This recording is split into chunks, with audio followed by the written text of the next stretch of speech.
সত্যি শিউরে ওঠার মতন। তুমি তো ওই এলাকার মানুষের সঙ্গে কথা বলেছো, আবাসিকদের সঙ্গেও কথা বলেছো, কি উঠে আসছে? এখনো আতঙ্কের মধ্যেই রয়েছেন তারা। আর এই আরো একটা বিষয় জানতে চাইবো, আগুন কি এখন পুরোপুরি নিয়ন্ত্রণে এসেছে? একটা আতঙ্কের পরিবেশ রাত্রিবেলা যে সময়।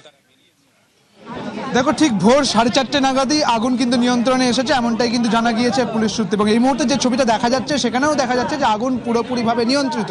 এখন যে বিষয়টা তা কিন্তু তদন্তের বিষয়। যেটা দেখা যাচ্ছে, এই যে ছবিটা তোমাকে দেখানোর চেষ্টা করব, যে হোটেলটা রয়েছে, যে বিল্ডিংটা রয়েছে, তার বিল্ডিংয়ের ঠিক একদম সামনের দিকে তারের জালিকা। আমি প্রশ্ন করেছিলাম অগ্নিমিত্রা পাল মন্ত্রী, তাকে যখন প্রশ্ন করা হলো যে এই যে শহরের একাধিক জায়গায় ঝুলন্ত তারের জালিকা, আপনারা কি ব্যবস্থা করছেন, উনি বললেন যে আমরা কথা বলেছি, যে বিদ্যুৎ ডিপার্টমেন্টের সঙ্গে কথা বলেছি, WBSEDCL এর সঙ্গে কথা বলেছি, CSECর সাথে কথা বলেছি, এবং এই জালিকা সরাতে হবে।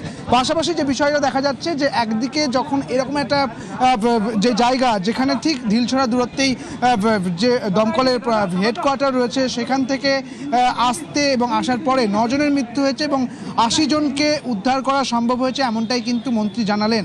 এই মুহূর্তে যে বিষয়টা দেখা যাচ্ছে যে পুরো জায়গাটা কিন্তু একদম ঘিরে রাখা হয়েছে, একাধিক পুলিশ আধিকারিক রয়েছেন এবং দমকলের ডিজি রয়েছেন এবং একাধিক মন্ত্রী, তারাও কিন্তু এই মুহূর্তে এখনও পর্যন্ত ঘটনাস্থলে রয়েছেন। তাপস রায় রয়েছেন, ডিজি ফায়ার রয়েছেন অনুজ শর্মা, এবং একই সঙ্গে অগ্নিমিত্রা পাল রয়েছেন, পূর্ণিমা চক্রবর্তী রয়েছেন, কৌশিক চৌধুরী রয়েছেন দমকলের প্রতিমন্ত্রী। এবং যে বিষয়টা জানা যাচ্ছে যে দমকল প্রতিমন্ত্রীকে যখন প্রশ্ন করা হয়েছিল যে এই রকম ধরনের পরিস্থিতি তৈরি হয়েছে, তখন তিনি বললেন যে পূর্বের সরকারের যে কাজ তারই অভিশাপ বহন করতে হচ্ছে। এখানে একবার শুনি দমকল প্রতিমন্ত্রী কৌশিক চৌধুরী তিনি কি বললেন।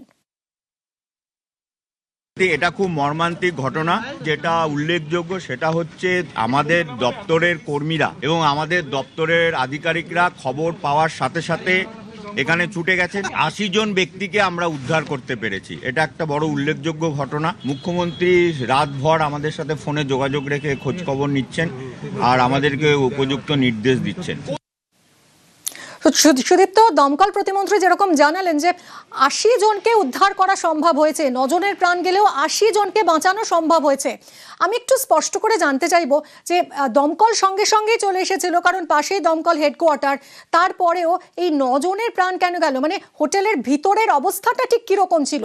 সবাই যখন আতঙ্কিত হয়ে একসঙ্গে বেরিয়ে আসতে গেলেন, তখন ঠিক কিরকম পরিস্থিতি হয়েছিল যে 9 জন এভাবে বেঘোরে তাদের প্রাণটাই চলে গেল?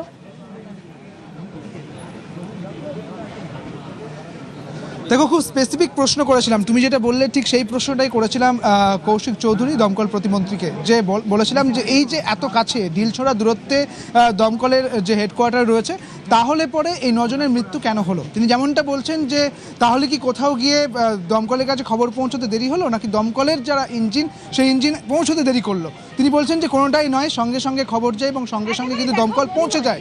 এবং তার পরবর্তী ক্ষেত্রে 9 জনের মৃত্যু হয়েছিল একটা কারণেই। তিনি বলছেন যে এই যে ছোট ছোট জানালাগুলো রয়েছে, এই জানালাগুলো দিয়ে ধোঁয়া যা কিন্তু বাইরে আসছিল না, এবং কার্যত কালো ধোঁয়ায় দম বন্ধ হয়ে মৃত্যু হয়েছে বলে এমনটাই বললেন মন্ত্রী, এবং এমনটাই কিন্তু জানা যাচ্ছে। এবং এই দম বন্ধ হয়ে মৃত্যুর কারণেই 9 জনের মৃত্যু হয়েছে, যাদের মধ্যে 6 জন পুরুষ এবং 2 জন মহিলা এবং 1 জন শিশু। তাদেরকে কলকাতা মেডিকেল কলেজে তড়িঘড়ি নিয়ে যাওয়া হয় এবং সেখানে কর্তব্যরত চিকিৎসক তাদের মৃত বলে ঘোষণা করে। পরবর্তী ক্ষেত্রে যখন আমরা এই একই প্রশ্ন করলাম পুর নগর উন্নয়ন মন্ত্রী অগ্নিমিত্রা পালকে, তিনিও বলছেন যে 9 জনের মৃত্যু হয়েছে, 80 জনকে আমরা বাঁচাতে পেরেছি, এবং তা কিন্তু মর্মান্তিক। এবং এই বিষয়টা কিন্তু দেখার যে এই যে এরকম একটা পরিবেশ, যেখানে 5তলা বিল্ডিং, সেখানে রেসিডেন্সিয়াল রয়েছে, কমার্শিয়াল বিল্ডিং রয়েছে, এবং একই সঙ্গে যে হোটেলটা শিকাইন হোটেল, তার যে ছোট ছোট ছোট ছোট জানালা, কিভাবে এই পারমিশন পাওয়া যায়, কিভাবে নির্দেশ দেওয়া হয় কলকাতা পৌরসভার তরফ থেকে, কিভাবে এই পারমিশন মেলে, কোনো ফায়ার সিস্টেম ছিল কিনা, তার অডিট হয়েছিল কিনা, এই পুরো বিষয়টাই কিন্তু এখন তদন্ত সাপেক্ষ। পুরো বিষয়টা কিন্তু তদন্তে উঠে আসবে। মিমি, একদমই সঙ্গে থাকো সুদীপ্ত।